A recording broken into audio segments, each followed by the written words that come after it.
Thank you very much for having me, and thank you for that really flattering introduction. It is an honor to receive this award. I absolutely do not feel deserving whatsoever. I think when I got the email, I said, "Are you sure I'm the gal you're looking for?"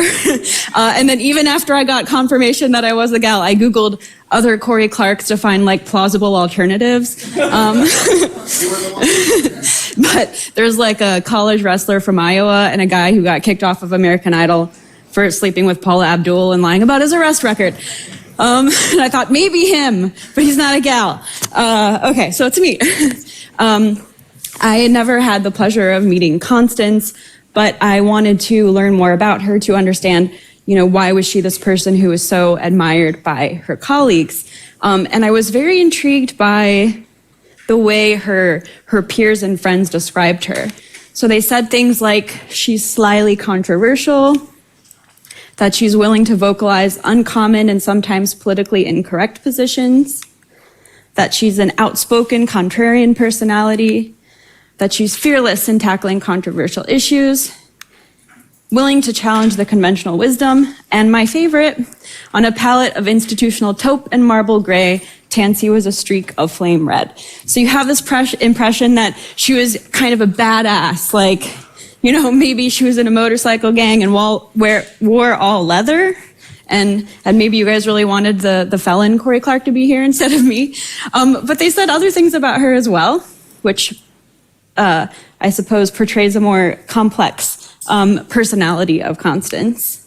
That she was warm, funny, and curious, that she was direct without being abrasive, that she was one of the most open people I've ever known, that she was creative and kind, that she was fresh and young at heart, and my favorite, she gave me the most beautiful farewell gift a colleague has ever given me, an amazingly vivid and funny portrait of our two cats.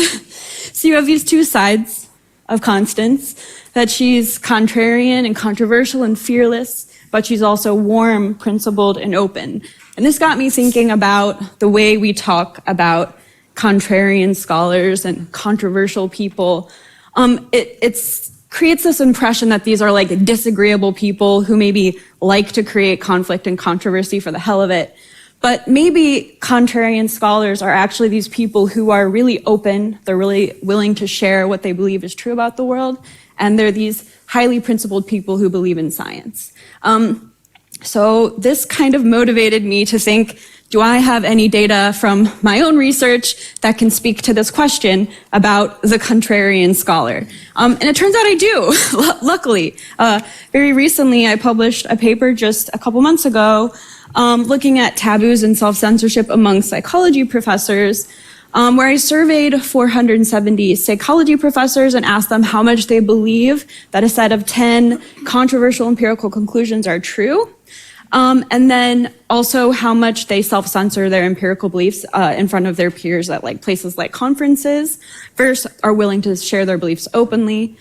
And then I also asked them a bunch of questions about how we should treat controversial research and controversial scholars. And so I took this opportunity to reanalyze these data and look instead at just average beliefs among professors and look at potentially different types of scholars in my data set. And just because probably some of you are curious about what these 10 controversial empirical conclusions are, here's a sample of 4 of them.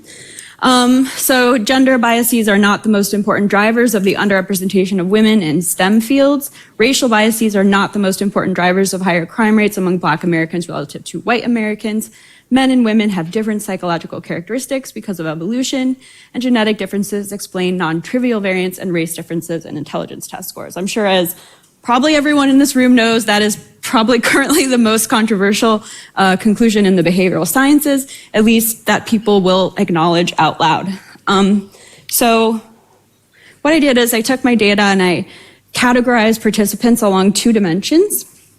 On this dimension, I looked at people who tend to hold socially costly empirical beliefs, so people who tend to think that controversial conclusions are plausibly or possibly or might be true, versus people who tend to believe, they tend to hold more socially desirable empirical beliefs. So they tend to believe that the controversial conclusions are probably false, and they're mostly aligned with beliefs that are not costly.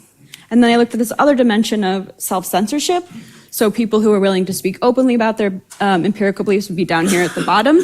and people who are, a little bit afraid of sharing their empirical beliefs are at the top. And I thought Constance is probably down here in this category that I'm calling the intrepid. These are people who hold socially costly empirical beliefs that could get them in trouble, but they speak out and share their beliefs anyway. And then as a reference point, I had to create categories for these other 3 quadrants. So I'm calling these up here the inner sinners. These are people who hold controversial empirical beliefs, but they don't tell anybody about them. We don't even know these people exist because they don't talk about what they actually believe is true. They keep it to themselves. Down here, we have the garrulous goodies. These are people who tend to hold socially socially desirable empirical beliefs, and they're happy to tell people so. And then up here, we have an inexplicable category that I'm calling the nervous birds. These are people who have socially desirable empirical beliefs, yet they self-censor to a high degree. Anyway, I should say, I ran no latent class analysis on these categories. I made these up with Cory Clark's intuitive system of categorization. So if you want to actually follow up on this research, you can access my data and see if it hangs ultimately.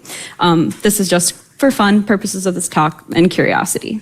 Okay, so I went on to look at differences between these 4 categories of scholars and my data.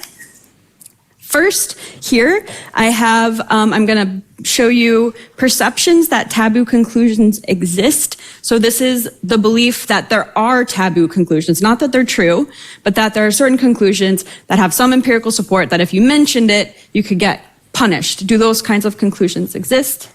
In the middle, I have fear of consequences if you were to share your own empirical beliefs openly. So how many bad things, how likely are bad things to happen to you if you were to say what you think is true is true.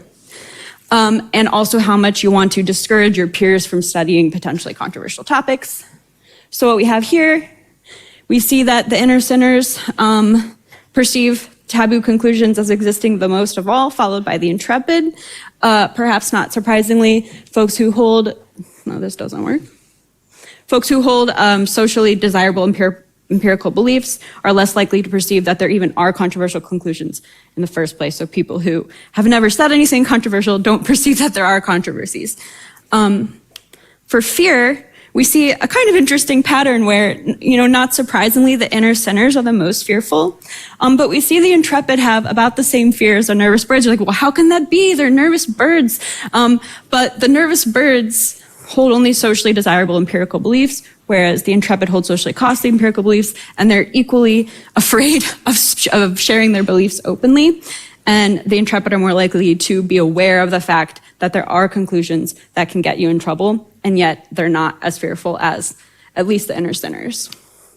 For research discouragement, we see that the intrepid are the lowest in desiring to discourage their peers from pursuing controversial conclusions.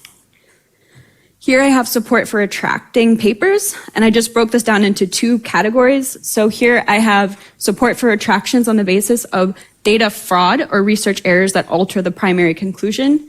And over here I have retracting papers based on moral concerns about the conclusions, that the conclusions are morally undesirable. And what we see is everybody supports retractions for papers based on data fraud and errors, and no less the intrepid. They're not against retracting papers that have problems or where there was fraud involved. But they are not supportive of retracting papers for moral concerns based on the conclusions, and less so than the categories of scholars with these socially desirable beliefs. Here I broke support for firing peers. When should professors be fired? And I just broke this down into I think it was compelling evidence of data fraud, or moral concerns about their research conclusions. So they publish research that is morally undesirable, or it finds findings that are morally undesirable. And again, we see everybody thinks we should be firing scholars who commit data fraud, the cardinal sin in science. Making up your data, you can be wrong, but you can't lie.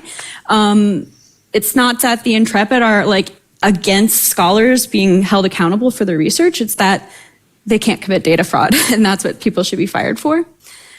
Whereas they're less supportive of firing scholars on the basis of moral concerns about their research conclusions, and definitely less so compared to the folks with more socially desirable beliefs.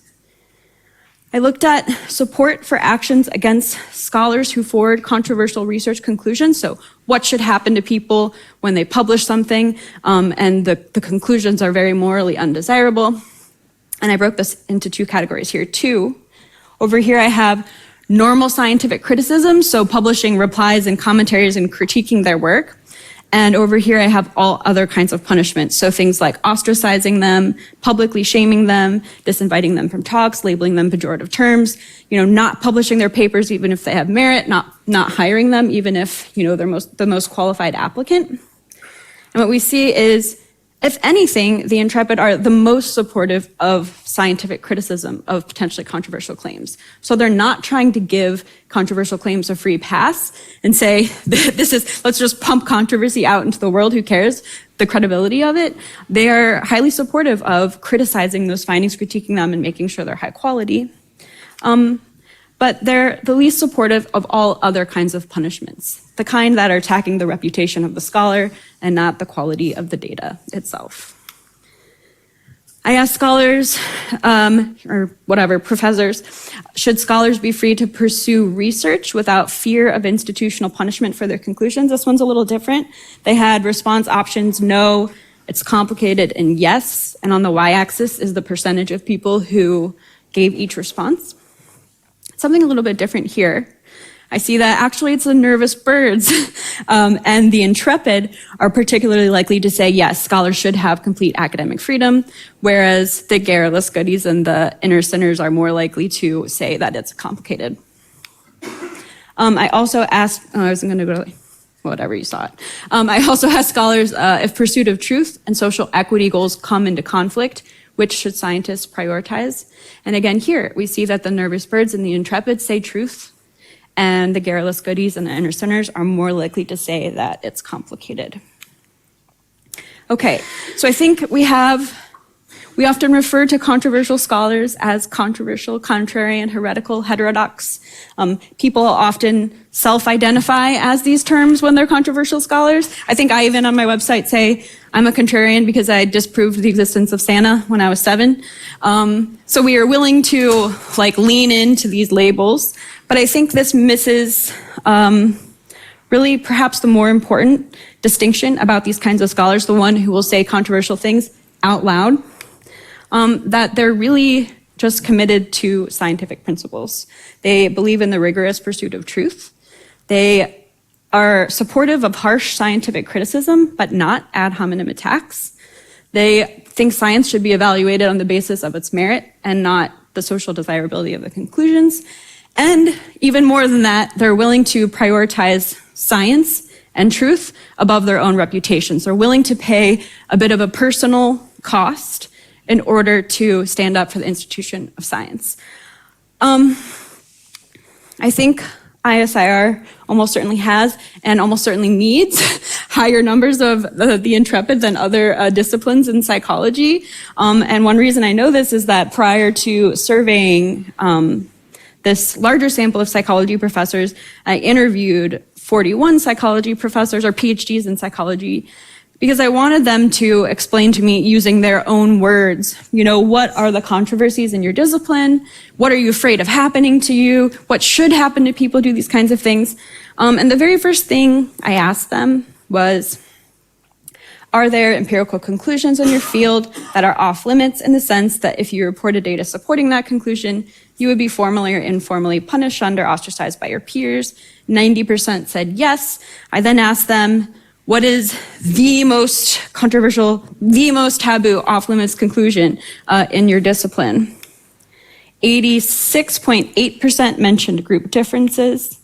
47.4% mentioned differences in IQ, intelligence, cognitive skills, intellectual domains or pursuits or smartness.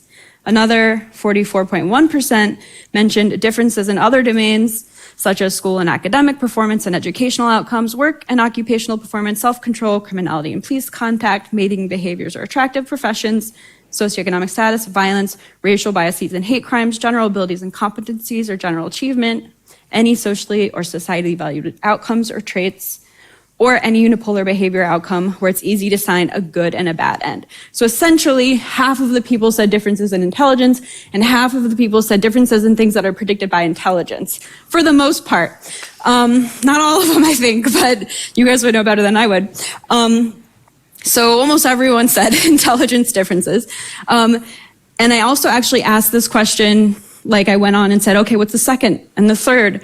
And people tend to just like state other things that fall into these categories. So like the top 100 most controversial conclusions are all in this realm, potentially. A lot of people specified other characteristics of these differences that make them controversial. So they're more controversial if they're attributed to genetic, biological, evolved, natural, innate, inherent, intrinsic, internal, essentialist, immutable, concrete, immovable, or nativist causes or explanations. Those different words are words used by different psychologists in different subdisciplines who talk about these problems in the same way, but they're all saying the same kind of thing.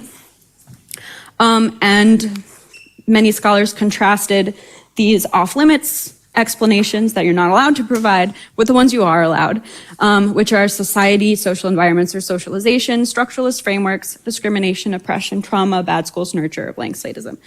So in the field of intelligence research, you do have this continuum of controversy. I think talking about individual differences is more allowed than talking about group differences. Talking about sex differences is less controversial than talking about race differences. Attributing any differences to discrimination is less controversial than attributing it to environmental causes or cultural causes, and especially genetic causes. And I think even talking about differences in correlated outcomes of intelligence is probably less controversial than talking about differences in IQ test scores, which is more or less controversial than talking about differences in intelligence. So you do have this continuum where, some conclusions in intelligence are going to be much more controversial than others, but I do think they all kind of fall in a zone that can potentially get you in trouble. So even simple things like acknowledging that intelligence is real, important, and varies among humans, in some circles, could get you in a lot of trouble and does require a degree of courage, which really limits your guys' options for which box you want to be in, depending on what you study.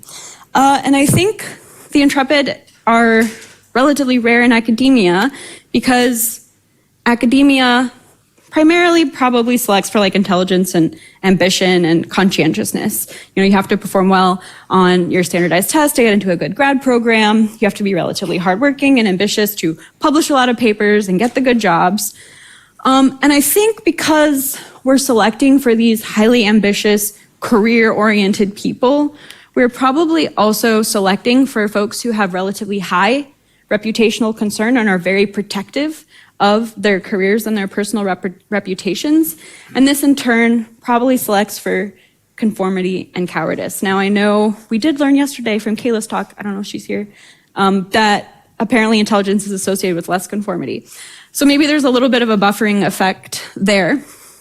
Nonetheless, because we have professors tend to be these people who are really trying to manage their reputation constantly to protect their careers so they can, achieve their maximum potential, that we probably have a lot of scholars who are afraid to simply say what they believe is true out loud to protect themselves. So along this continuum, science is well equipped to deal with, differences here, or theoretically it's supposed to be. Some people think X is true, some people think X is not true. Both sides can continue to publish research, provide evidence, and then hopefully eventually we have this body of evidence and a scientific consensus is born. Of course, sometimes it seems to take forever, and it seems to be really inefficient and really unnecessarily hostile. But if we look back through history, we can see that this kind of thing does happen sometimes. But there's nothing in science that deals with this issue. There's nothing that is meant to help scholars have more courage to actually say what these people are experts in their relevant discipline. They know more than most people, but they don't want to say what they think is true. They don't weigh in on these public debates because they're scared. And there's really nothing happening to address this issue. And I think scholars actually want this issue to be addressed. many academics want to have more courage themselves, and they also want their peers to be more courageous. I'm sure many of you have received like emails and DMs and other private messages like thanking you for doing what you do, and they want you to be successful, but they don't say it out loud. They don't defend you publicly. So they're rooting for you, but they're rooting for you while like ducking behind you, which is nice. Like, it's nice for people to be rooting for you, but they're also kind of free riding on your courage. And I think most scholars wish they could be more like the Intrepid. And I also think they admire the Intrepid way more than they admire enemies of the Intrepid, people who come after them and call them names and make ad hominem attacks and say their research is morally disastrous and it's going to cause genocide or whatever. And the reason I think this is true is I had another question, which was how much admiration versus contempt do you hold toward peers who start petitions or social media campaigns to retract papers for the following reasons? 3 reasons I gave them were data fraud, research errors, and moral concerns about the conclusions. And I asked this on a continuum from 0, maximum contempt, to 100, maximum admiration and respect. And what we see is people actually generally admire scholars who petition to retract papers on the basis of data fraud. For research errors, people are a little bit more on the fence. They tend to lean slightly negative. But for petitions aiming to retract papers on the basis of moral concerns about the conclusions, the modal response was in the maximum contempt zone. I literally used the words maximum contempt, and that was the modal response. So the people who go after controversial scholars and try to get their papers retracted because the findings are morally offensive or morally undesirable, everybody hates them. And I usually wouldn't say hates in a scientific talk, but I'm talking about data and the word was contempt. So I think that's actually true. So I think what we have in science currently is a collective action problem where everybody wishes they had a little bit more freedom to say what they believe is empirically true, say it out loud. They wish they didn't have to be so afraid of consequences and social judgments and name calling and, attacks on Twitter or whatever. But nobody wants to be the first one to step forward because then you make yourself vulnerable. You're the one with the target on your back. The Intrepid are doing their part here. They're just doing science, they're putting out their best data and arguments, and some of them, because they're few in number, pay a really high price for this. And if everybody would together be like, no, we do science here, ad hominem attacks are unacceptable, the moral desirability of conclusions is irrelevant, it's about merit, then I think things could get better rapidly. That's not currently the case in academia. So I just quickly wanted to make some arguments for inner sinners and nervous birds, and I'm probably talking more to the camera than to the room at this point. And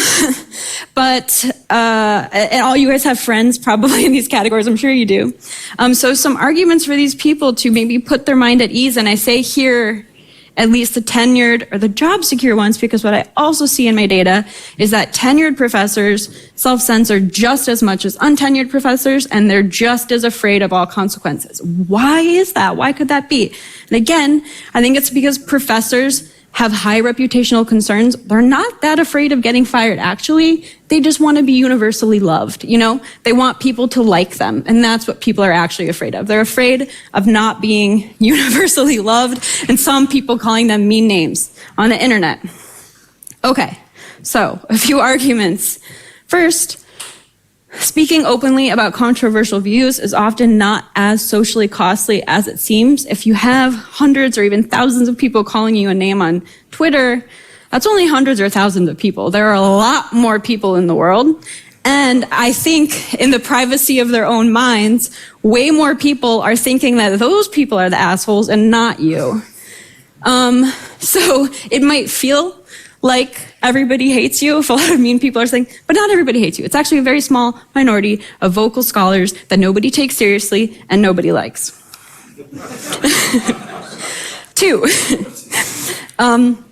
Our evolved aversion to ostracism is out of date. So it used to be true that getting ostracized was really bad for you. You might die, and you're certainly not going to be reproductively successful. That's no longer true. Actually, probably being a contrarian helps. I mean, Cory Clark boned Paula Abdul, so not that any of you guys are doing that, but we have this really old school, out of date aversion of ostracism and being called names. It's not that big of a deal anymore if some people don't like you. And if the right people don't like you, that's actually probably a good sign. If they're people who don't share your values, people don't care about science, don't care about truth, and are like political actors, then they shouldn't like you, because that's not what you're trying to do. So a little ostracism and a little name calling, not that big of a deal. 3, even if you lose one community, you're likely to find a new one that's more aligned with your own values. So it is true, like some scholars fully get booted out of whatever their discipline is, whatever group that they were working hard to belong to. And that can be a really painful process. But what happens with people who get ostracized from these communities is that they usually land in a better one that's more appropriate for what they want to do and what they care about. And so even if it's painful in the short term, in the long run, you're better situated to do your best work. And then when you go to places, you're surrounded by people who share your values, and you can breathe freely, not walk on eggshells, and it's really pleasant, and you'll have a better life in the long run. And as I said before, if everybody were to do this in unison, then we wouldn't even have to have these concerns in the first place, because it wouldn't be considered heretical to share plausible but controversial empirical conclusions. It would be heretical to say scholars shouldn't be allowed to do that. And it would no longer be socially costly. So those are some arguments for potentially anyone who's feeling a little shy or timid, or like they need more courage, that making controversial claims is ultimately not as scary as it seems, and is probably actually better for you as a scholar in the long run. Okay, so I just wanted to close by saying thanks to all of you for the research that you do. Like, you're actually doing the courageous and important work, and I'm over here just being like, these people are doing courageous and important work, and they should be allowed to do it. So it's an honor to get to speak to you all, and I admire everything you do. I'm glad that the admiration is apparently mutual, even if I feel I don't deserve it. So keep it up.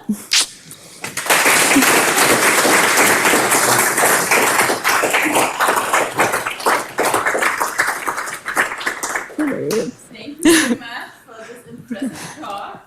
So there are questions already. Perfect. So we should use the microphone. Yes, so, I can. So you can start, and then I give it to Camilla. Perfect. Thanks for a lovely talk and a very good categorization system. That's great. What I'm interested in is whether you detect what would be a tipping point.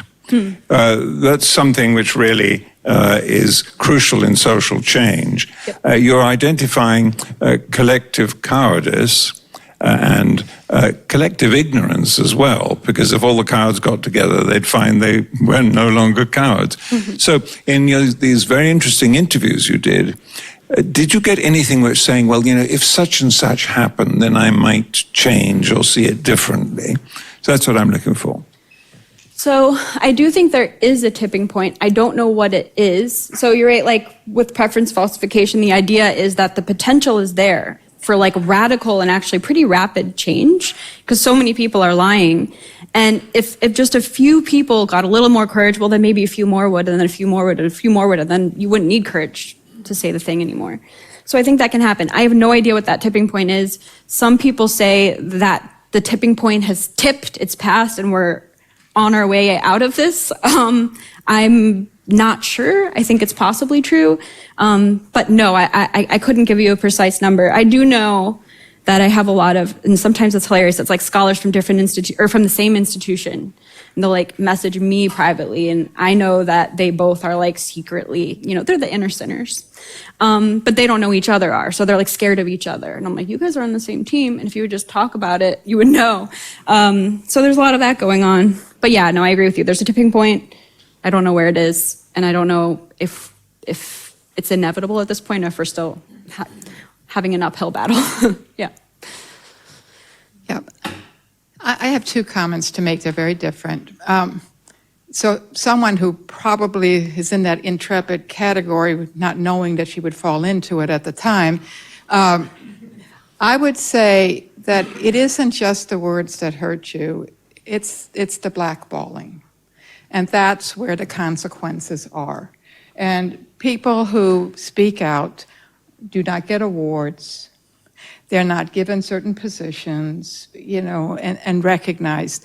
So you do speak out, yes, and people may write bad emails and journal articles about you and ostracize you, but they can actually take actions that hurt you. Mm-hmm. So I would say that you need to temper what you're saying, because you need to know that if you take these difficult stances, you will not get certain awards and you will not get recognition. You just have to know that. And it might be worth it to you, and you want to be principled and say, I'm going to go down being a defender of truth, but at least you know what the consequences are. So that's one. Number two is you're really talking here about social science, because in physics and in medicine or chemistry, you don't have moral concerns. So this is really not all about academia, but it would be if you're talking about challenging orthodoxy, because I think that's a more general term, because what we have seen in other fields, time and time again, when somebody gets new data and it challenges what people believe, immediately everybody attacks that individual. So it's a different interpretation. I love your talk, don't get me wrong. I just would have had these nuances in terms of your interpretation. It really isn't. In social science, it's moral, that these orthodoxies tend to be morally, loaded.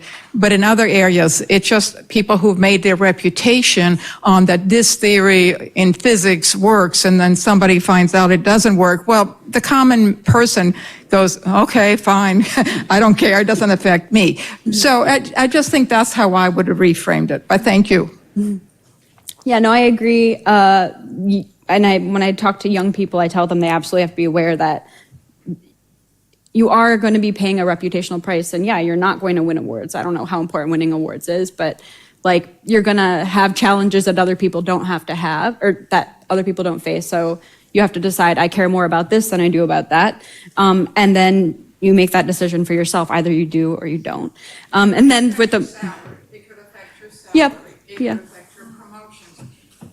I really do think that I definitely have a history of feeling like I have to call them as I see them, and even if it's controversial. But you all need to know that it does come with a cost. Yep. Yeah, I agree with that. Yeah. I knew Constance Holden. She used to contact me when science would get a paper about intelligence. This is back before there were PDFs, and they would get a manuscript and it would be embargoed, and she would call me to see if this is something that she should cover. And we had many conversations over the years. I often still speak to journalists, but nobody comes close to her. The main thing I wanted to say is that she would be very proud of your talk. Thank you. That's really sweet.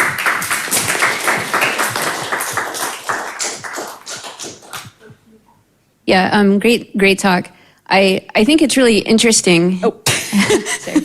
I think it's really interesting in your data that you found the Intrepid do not actually feel less fear than their peers, which I think means that the definition of courage is not the absence of fear, it's doing what's right despite that fear.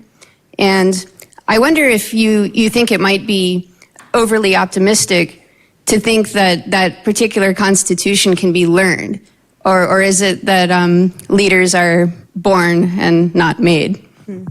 Yeah, no, that's a good question. They were less fearful than the inner centers, same fearful as I think the nervous birds, and more fearful than the garrulous goodies.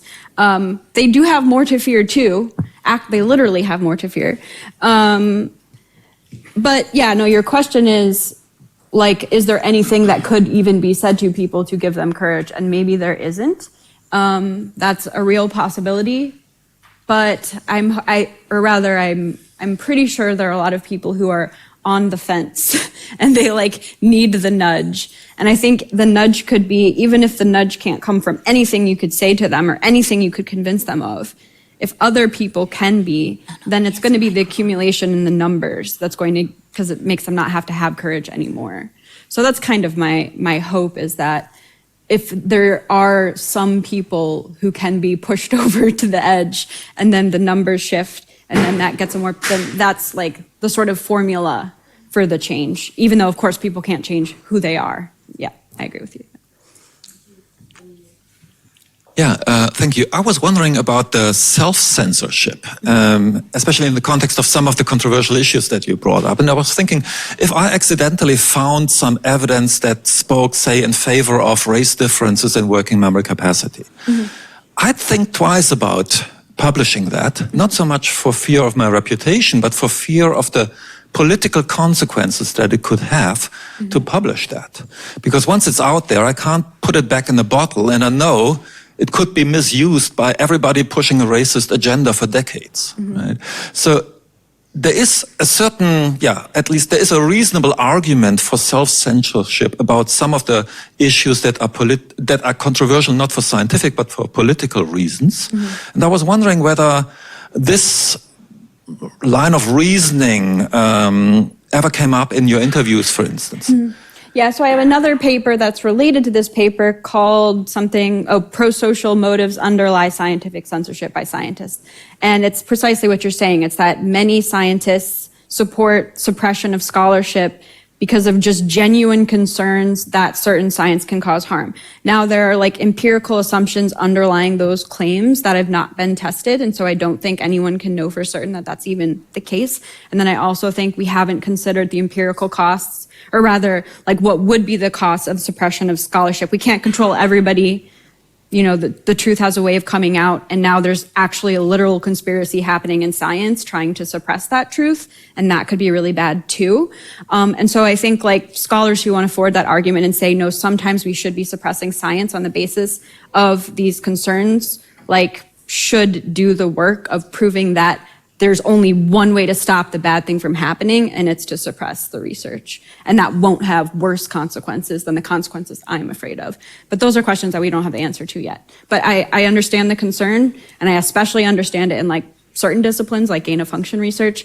I'm not sure about it so much in psychology, but yeah, I think it's worth doing more work on, yeah. One last question. You have the... Yeah, I like to talk a lot, of course, but Also, I say that there can be really very harsh costs. For example, even canceling your accounts, as in our case. What happened? Well, I mean, I've been talking to politicians about certain things, so that legislation might be not. this way, okay. That blank slatism might be not the current state of research, and basically that did have some horrible costs. And I would suggest that one needs some platform. So for example, in my case, I'm completely, utterly, strangely portrayed. Nothing is true, and it's repeated over and over. So you get always the same articles written about you. Nobody talks to you, and you have no way of kind of repairing that strange image that's portrayed. So I think it needs some concern inside the community. So to have some platforms for those who get represented in a bad way. And then obviously it has some extreme costs sometimes. It depends on where you are, but you can have banks cancel your accounts. It can come to the point that you cannot travel any longer. So it can have some serious, and again, it's a community that can kind of counteract this kind of, Yeah, that's sort of what I'm talking about with, the people who are willing to stand up for science because only a handful of them have the courage to do so. They pay much larger costs than necessary, and so many people support them, but they're too afraid to say so publicly, and then that person ends up paying an even bigger cost. So I do think, like, finding people who will defend you and not ostracize you and say, no, like, she's a good person. And then also, like, I do think there are some platforms, like, I think Substack pretty much lets anybody on there. That's not a scientific platform. But yeah, I agree with you that certain people have paid a huge price, and that's, like, unfortunate. And I blame it on people who won't defend them. It needs action. Yeah. Yeah, one final poll. Thank you for your nice talk. And yes, I see it's really a big problem in the US. I already said it on Sunday. It isn't that big in Europe. I myself gave about 100 talks in front of teachers and so on. Nobody has ever blamed me for saying that intelligence differences have a genetic source. I even got a prize for my public work. Therefore, I see your problems, but we don't have them, probably because our professors are civil servants, so you can only be fired if you really get in conflict with the law. And I think if you do really do it in the right words, for instance, when I talk about intelligence differences, I emphasize the polygenetic nature of inheriting intelligence. And also what means norms of reaction, that there is no direct path from genes to IQ tests, but that not all people end up in the same manner. I think at least in Europe and in Switzerland and in Germany, where I have my experience, you never have difficulties. I think that's part of why I never had, yeah. Because it feels random. Like, Yeah. some people can say X is Yeah. fine, and other people say X and they get in huge trouble. Yeah, yeah. And then everyone's scared to say X even though it's fine 90% of the time. Yeah. No, so, I don't want to talk it down what you're saying. I think you have big problems in the US and probably also in the UK. But fortunately, it's not in every part in the world. Yeah. But I think, it's your decision.